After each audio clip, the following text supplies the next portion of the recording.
आप 4 साल से कहाँ थे? अगर ये सब पॉइंट आपके जहन में था तो आप 4 साल में कभी भी उठा सकते थे। बिल्कुल बिल्कुल। आप अब उठा रहे हैं, इसका मतलब आप कहीं से सुन के, कहीं से देख के उठा रहे हैं। और हमारे जो विधायक है, यहाँ मौजूदा विधायक है, वो 100 में 10% खरे उतरे हैं अपने। 10% MIM के युवा जिला अध्यक्ष बने हैं, काफी एक्टिव नजर आ रहे हैं।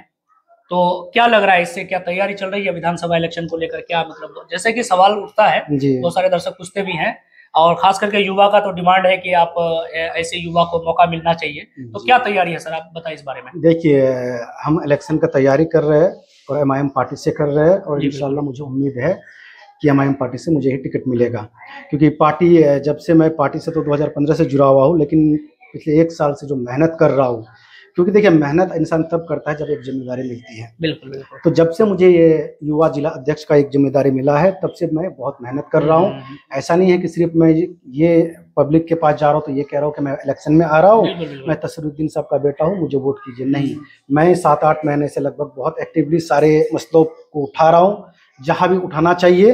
उसके अलावा जो जहाँ भी मुसीबत में होते हैं, जो बड़ा इशू होता है, इसमें MP MLA को आना चाहिए, लेकिन वो लोग नहीं आते हैं, वहाँ जाके मैं पहले पहुँचता हूँ, लोगों का आवाज़ उठाता हूँ, उनका हेल्प करता हूँ। इससे बेनिफिट ये होता है कि लोगों का हेल्प भी हो जाता है और MP MLA तक खबर भी पहुँच जाती है। तो मेरे आने के बाद वो लोग भी वहाँ पहुँच जाते हैं। कई जगह आपको देखे होंगे।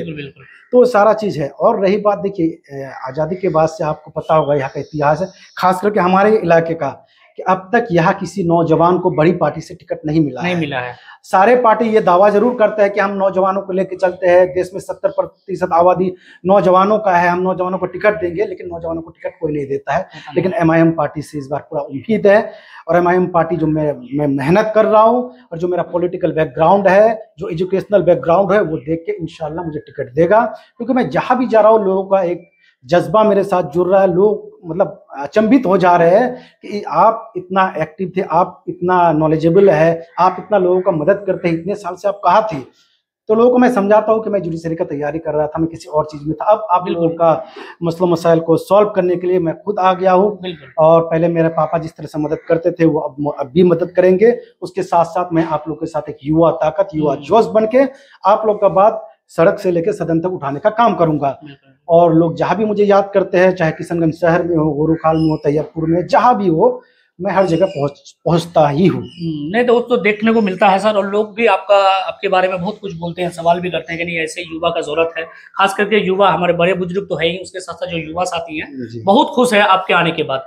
लेकिन एक सवाल ये है ना सर, क्योंकि MIM में शुरू से देखा गया, जब से 2015 से पार्टी आई है, पहले आपके पिताजी को टिकट मिला तो उस वक्त नहीं जीत पाए किसी कारण, क्योंकि नई नई पार्टी आए थे और वैसे सबको उतना लोग तरजीह नहीं दे रहे थे।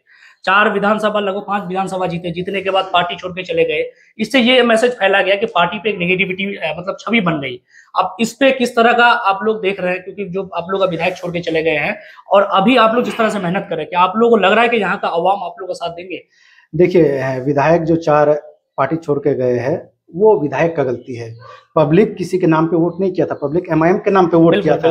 अगर पब्लिक किसी इंडिविजुअल के नाम पे वोट करता तो आप बहुत कैंडिडेट देखे होंगे कि कभी जिला परिषद का इलेक्शन तक नहीं जीत पाए हैं। बहुत MLA देखे होंगे आप, उनका जो RJD में इलेक्शन लड़े थे 5000 वोट लाए थे। तो ये जाहिर सी बात है, उनका पर्सनल इमेज पे नहीं मिला है, वो पार्टी के बदौलत MIM पार्टी को, ओवैसी साहब को देख के देश में और यहाँ हमारे बिहार में अख्तरुल ईमान साहब को देख के वो वोट हुआ है, उसी हिसाब से वो जीते हैं।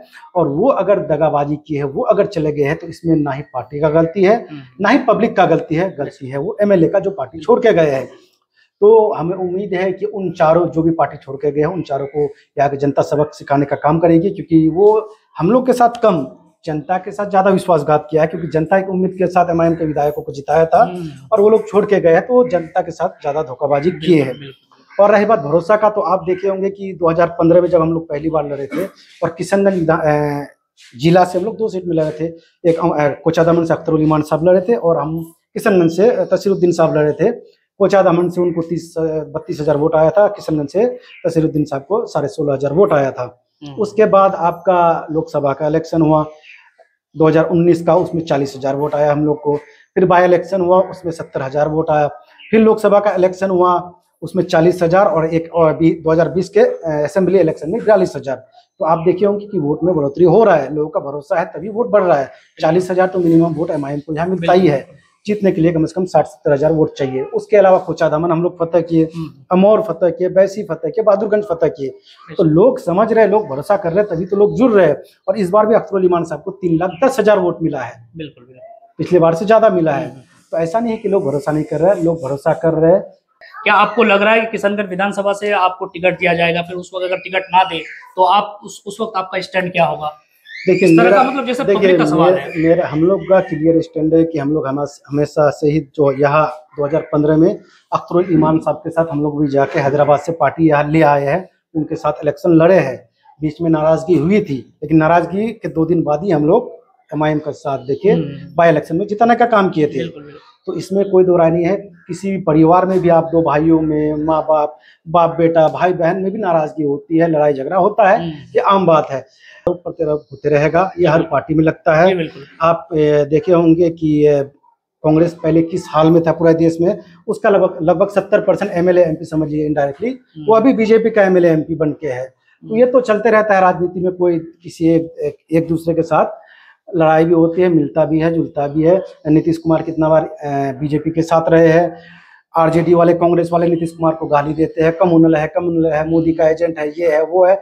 लेकिन वही नीतीश कुमार जब RJD और कांग्रेस के साथ आ जाता है तो नीतीश चाचा बहुत अच्छे है, नीतीश चाचा बहुत सेकुलर है, नीतीश चाचा बहुत काम करने वाले नेता है। तो ये दोहरा मापदंड है, ये दोगलापन वाला राजनीति है। नीतीश कुमार अच्छा है कि खराब है, आपको क्लियरली मेंशन करना पड़ेगा। MIM का शुरू से ये है कि नीतीश कुमार खराब है। नीतीश कुमार ऊपर से दिखावा करते हैं वो सेकुलर है, लेकिन वो अंदर से कम्युनल है। ट्रिपल तलाक में उन्होंने बीजेपी का साथ दिया, CA NRC में उन्होंने बीजेपी का साथ दिया, और अब जाके आपका वक्फ अमेंडमेंट बिल में भी उन्होंने बीजेपी का साथ दिया। तो हमेशा से ही बीजेपी का साथ दिए है और आगे भी देते रहेंगे, क्योंकि JDU का अपना कोई पॉलिटिकल यहाँ बैकग्राउंड नहीं है। वो या तो बीजेपी के साथ जाते सरकार बनाते हैं, या तो RJD कांग्रेस के साथ आके सरकार बनाते हैं। तो ये सारा चीज है। अच्छा, सीमांचल का सर एक सवाल करना चाहिए। सीमांचल का जो हमारे बहुत ही एक्टिव लीडर मास्टर मुजाहिद साहब, जो JDU पार्टी से बिलोंग करते हैं, और वो अभी वो कंफ्यूजन में है, परेशान है, पब्लिक नाराज जता रहे हैं कि जिस तरह से नीतीश कुमार धोखा दिया हम लोगों के साथ धोखा किया। हर वक्त वो कहते हैं कि मुस्लिम के साथ है, मुस्लिम समुदाय के साथ है, उनका वोट लेने का काम करते हैं। अभी जो है डायरेक्ट उनको धोखा दिया, उन्होंने बीजेपी का सपोर्ट करके जो ये बिल में सपोर्ट कर दिया। तो मास्टर मुजाहिद साहब अभी अगर मान के चले JDU इस्तीफा देते हैं तो क्या MIM में आप लोग स्वागत करेंगे मास्टर मुजाहिद साहब का? देखिए, मास्टर मुजाहिद साहब अभी JDU में है, और सिर्फ मास्टर मुजाहिद साहब नहीं, नौशाद साहब है और बहुत सारे मुस्लिम नेता है जो JDU में है। वो उनका फैसला होगा, वो लोग क्या सोचते हैं, क्या करना चाहते हैं, उसके बाद ही हम लोग जवाब दे पाएंगे। और हम लोग भी अगर जवाब देंगे तो पार्टी आला कमान है, हैदराबाद का टीम है, ओवैसी साहब है, माजिद साहब है, और भी जिम्मेदार है वहाँ, और हमारा बिहार जो मेन यूनिट है, आदिल भाई, इश्तियाक भाई, अख्तरुल ईमान साहब, इंजीनियर आफ्ताब साहब, तो ये लोग वो चीज़ का फैसला करेंगे। पहले तो उनके तरफ से पहल होता है कि नहीं होता, ये देखने वाली बात होगी। उसके अलावा होता भी है तो वो पार्टी आला कमान का फैसला है, वो लोग वो चीज़ डिसाइड करेंगे। हम लोग पार्टी के लिए मेहनत कर रहे हैं। ओवैसी साहब का पैगाम देश भर में जो पैगाम दे रहे हैं वो लोगों तक पहुंचा रहे हैं, और अपने कौम के खिलाफ जो जुल्म हो रहा है उसके खिलाफ आवाज उठा रहे हैं, तो साथ साथ डेवलपमेंट का भी हम लोग बात कर रहे हैं। अच्छा सर, मान लीजिए कि इस बार आपको टिकट मिलती है और यहाँ की आवाम आपको मौका देती है कि इस बार विधायक बना दिए, तो आपका पहला काम क्या होगा? कि पहला और दूसरा तो नहीं गिना सकता, लेकिन कुछ काम है जो बहुत इंपॉर्टेंट है। आप ये बात कहेंगे कि आपका सर जरूरी है, कि हाथ जरूरी है, पैर जरूरी है, दिल जरूरी है, सांस लेना जरूरी है, पानी पीना जरूरी है, सब जरूरी है। इसलिए मैं उस हिसाब से इस बात का जवाब दूंगा। हमारा जो मेन फोकस होगा, सबसे पहले यहाँ एक सीमांचल डेवलपमेंट काउंसिल, आर्टिकल 371 के अंदर सीमांचल डेवलपमेंट काउंसिल स्टेब्लिश हो। बाकी जगह में है आर्टिकल 371A से लेके आर्टिकल 371FGS तक, अलग अलग जगह में, अलग अलग स्टेट में, रीजन के हिसाब से उनको एक बोर्ड बना दिया गया है, वहाँ उनको रिजर्वेशन बेनिफिट, बाकी चीज़ों का एक समझिए पैकेज की तरह आपके पास डेवलपमेंट वर्क आता है, वो आप उस इलाके का काम होता है। तो हमारा मांग सबसे पहला ये है कि 371 के अंतर्गत सीमांचल डेवलपमेंट काउंसिल बने। उसके अलावा जो AMU किशनगंज का मुद्दा है, जो आपका NGT के वजह से और बाकी लोगों के वजह से रोक लगा है, और जो मोदी सरकार फंड एलोकेट नहीं कर रहा है, और जो पहले का एलोकेट किया हुआ था उसको रिलीज नहीं कर रहा है, उसके खिलाफ आवाज़ उठाएंगे। उसके अलावा हमारा पोठिया में एक फायर स्टेशन नहीं है, इसके खिलाफ मैं कई बार आवाज़ उठा चुका हूँ, यहाँ फायर स्टेशन बने। उसके अलावा पोठिया में अच्छा हॉस्पिटल नहीं है, हॉस्पिटल स्टेब्लिश हो। किशनगंज जिला में किशनगंज हमारा शहर में एक मेडिकल कॉलेज का स्टेब्लिशमेंट हो। उसके अलावा बीएड कॉलेज, लॉ कॉलेज हो, उसके अलावा आप मिड डे मील कितना खर्चीला चीज़ है। सरकार ने क्या है ना कि मिड डे मील का प्रोविज़न हर जगह एप्लीकेबल किया है, हर सरकारी स्कूल में। आप उतना खर्च करके यहाँ जो बच्चे, गरीब बच्चे हैं जो कंपटीशन का तैयारी करना चाहते हैं, बीपीएससी का, आईएएस का, अब तो बीपीएससी के अंदर टीचर का भी एग्जाम होता है, उसका भी, तो ये सारा चीज़ के लिए आप फ्री एक अच्छा वेल स्टेब्लिश कोचिंग इंस्टीट्यूशन खोलिए, उसमें आप फ्री बच्चों को पढ़ाने का वो दीजिए, आप टीचर को सैलरी दीजिए। उसके अलावा आप ये सब सारा चीज़ जो है एजुकेशन पे, यहाँ हमारा अच्छा कॉलेज, एक कॉलेज भी नहीं है हमारे, गर्ल्स कॉलेज नहीं है, गर्ल्स कॉलेज नहीं है, जनरल कॉलेज भी नहीं है। आप ये बताइए, हमारा पोठिया के बच्चों को डिग्री लेने के लिए ठाकुरगंज जाना पड़ता है, उसके बाद मारवाड़ी कॉलेज जाना पड़ता है, उसके बाद बाहर का। हमारा पोठिया और किशनगंज जिले में कहाँ उस तरह का कुछ है। 70 साल से 60 साल से हम लोग किस पार्टी को जिताने का काम किए, चाहे कांग्रेस को किए हो या फिर महागठबंधन को किए हो, आरजेडी कांग्रेस को किए हो, तो लोग क्या किए यहाँ वोट के टाइम हम लोग राहुल गांधी, तेजस्वी यादव को देख के वोट करते हैं, लेकिन हम लोग जिस मुसीबत में रहते हैं वो हमेशा वैसे का वैसे रह जाता है। तो लोगों का भी गलती है, लोग सरकार बनाने का देखते हैं। देखिए, हमारा एक चीज़ इसमें यह कहना है कि हम भी बीजेपी को रोकने वाला जो भी पार्टी रहेगा सरकार में, हम उनको समर्थन देंगे, कोई भी पार्टी हो। आपका महागठबंधन रोकेगा बीजेपी को, जाहिर सी बात है हम महागठबंधन का साथ देंगे, लेकिन तब हमारे साथ एक मजबूती होगा। 5, 10, 20 सीट हम लोग जीत जाएंगे तो हम मजबूती के साथ बात रख सकेंगे कि हम आपका हर चीज में साथ देंगे, हमें स्पेशल पैकेज दीजिए हमारे इलाके के लिए, किशनगंज के लिए, अमौर के लिए, बैसे के लिए, बहादुरगंज, कोचादामन, ठाकुरगंज के लिए हमें बहुत सारा डेवलपमेंट वर्क दीजिए, हर ओवरऑल डेवलपमेंट कीजिए, हर फील्ड में डेवलपमेंट कीजिए। हम आपको सरकार में तो साथ देंगे ही, उसके अलावा प्रेसिडेंट के इलेक्शन में भी साथ देंगे, वाइस प्रेसिडेंट के इलेक्शन में साथ देंगे, स्पीकर के इलेक्शन में साथ देंगे, सारा मैटर पे आपका साथ देंगे। आप हमारा काम कीजिए। और जब आप किसी के पास अकेले पहुंच जाते हैं ना, वो आपका बात सुन के इग्नोर कर देता है। अब 10 आदमी को लेके जाइए, वो आपके बात को काम करने के लिए सोचने पे मजबूर हो जाता है। तो हमारा ये है कि हम लोग सरकार नहीं बना सकते, लेकिन एक प्रेशर ग्रुप के तरह, प्रेशर यूनिट के तरह हम अपना काम सरकार से निकलवा सकते हैं। हम अंबानी के तरह, अडानी के तरह एक प्रेशर ग्रुप है, वो लोग क्या है, बिजनेसमैन, प्रेशर ग्रुप है। वो मोदी सरकार को, कांग्रेस था तो कांग्रेस सरकार को मोटा मोटा चंदा देता था और अपना जो बेनिफिशियल वर्क है, लॉ है, अपने हिसाब से इम्प्लीमेंट करवाता था। हम लोग भी भाई, हम लोग तो पैसा नहीं दे सकते, हम लोग अपना एमएलए देंगे उनको कि हम सरकार में आपका भागीदारी रहेंगे, आप हमारा काम करके काम करवाइए। सर, एक टिप्पणी ये भी चाहेंगे कि जो हमारे सिटिंग विधायक है एमएलए इजहारुल हसन साहब, उनका कार्यकाल कैसा रहा, उस पर आप क्या कहेंगे? वो जो कार्यकाल क्या है, आप लोगों से जान लीजिए, जहाँ भी जाइए आप, चाहे उनका पंचायत के बगल में हो, किशनगंज शहर में हो, या पोठिया का आखिरी सोनापुर, तैयबपुर, कहीं भी जाइए, हर जगह उनका शिकायत मिलेगा, हर जगह लोग उनका खिलाफ बोल रहे हैं, हर जगह ये लोगों का आवाज़ है। एक होता कि सिर्फ मान लीजिए आपका बीजेपी वाला खिलाफ कर रहा है, एमआईएम वाला कर रहा है, जेडीयू वाला कर रहा है, आरजेडी वाला कर रहा है, तब होता कि भाई ये पॉलिटिकल एजेंडा के लिए मिसकंसेप्शन लोगों में फैला रहा है। ये आप लोगों से पूछिए कि हर लोग क्या कह रहे हैं, सभी लोग उनसे नाराज है, सभी लोग उनसे खफा है, ना डेवलपमेंट वर्क हुआ है ठीक से, ना जो मेन लोगों का मुसीबत होता है, दुख मुसीबत होता है, उसमें वो नजर आए हैं। किसी तरह का भी चीज नहीं है। असेंबली में आप अब तक कहाँ सो रहे थे? आप देखे होंगे, मैं मीडिया में लगभग 1-1.5 महीना पहले एक इंटरव्यू दिया था। यहाँ जैसे मैंने आपके सामने अपना डिमांड जो रखा, वो उनके सामने भी रखा था सारा चीज। उसके बाद से देख रहे हैं कि विधानसभा में फायर स्टेशन का मांग किया जा रहा है, मेडिकल कॉलेज का मांग किया जा रहा है, बीएड कॉलेज, लॉ कॉलेज। आप 4 साल से कहाँ थे? अगर ये सब पॉइंट आपके जहन में था तो आप 4 साल में कभी भी उठा सकते थे। बिल्कुल। आप अब उठा रहे हैं, इसका मतलब आप कहीं से सुन के, कहीं से देख के उठा रहे हैं। तो ये भी है कि आपका क्या थिंकिंग है, आप लोगों के लिए क्या करना चाहते हैं, तो उस चीज के बारे में भी आप सोच सकते हैं। और मेरे नज़र में वो बहुत पीछे है काम करने के मुकाबले।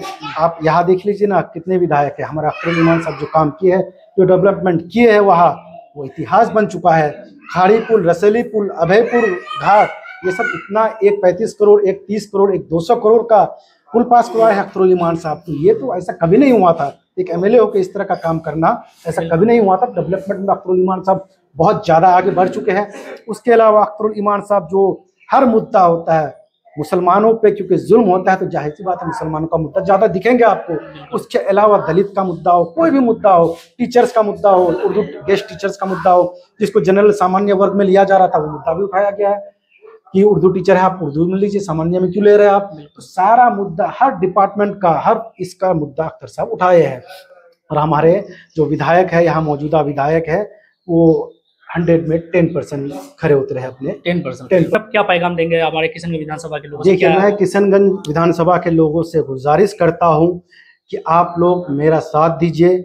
मेरा पॉलिटिकल बैकग्राउंड बहुत मजबूत है, मैं हाईली एजुकेटेड हूँ, मैं बोलने वाला हूँ और मैं लोगों का मुसीबत में साथ देने वाला एक नेता, एक आदमी हूँ। और जिस तरह का भी जिसको प्रॉब्लम होगा, मैं सबका साथ रहूँगा। आपका आवाज़ मैं आपका आवाज़ बन के आपके लिए हर जगह लड़ाई करूँगा, आपके साथ खड़ा रहूँगा। बस आपसे गुजारिश है कि आप भी मेरा साथ दीजिए। इलेक्शन में वक्त है, अभी वक्त के मसले में जहाँ भी चाहे ऑल पार्टी मीटिंग हो या जिस तरह का भी प्रोटेस्ट हो, जो भी बुलाए, आप लोग हर जगह अपना मौजूदगी जाके पेश कीजिए, मौजूदगी दिखाइए और पुरजोर तरीके से वक्फ का मुखालफत कीजिए।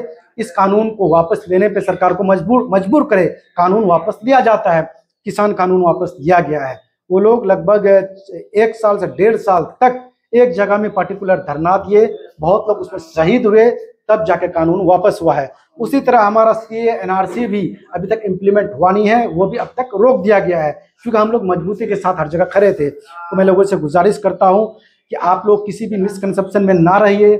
हम लोग आपके हिसाब से ही सरकार का साथ देंगे। हम लोग के पार्टी को यहाँ जिताने का काम कीजिए और आपका आवाज़ बन के मैं आपके साथ हर जगह खड़ा रहूँगा।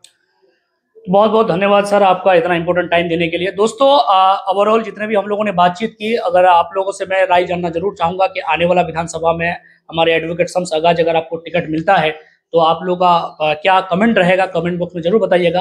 तो बने रहे हमारे साथ, बहुत बहुत शुक्रिया आप लोगों का टाइम देने के लिए। मैं हूँ राज खान, फिर मिलते हैं नई खबर के साथ, तब तक के लिए शुक्रिया।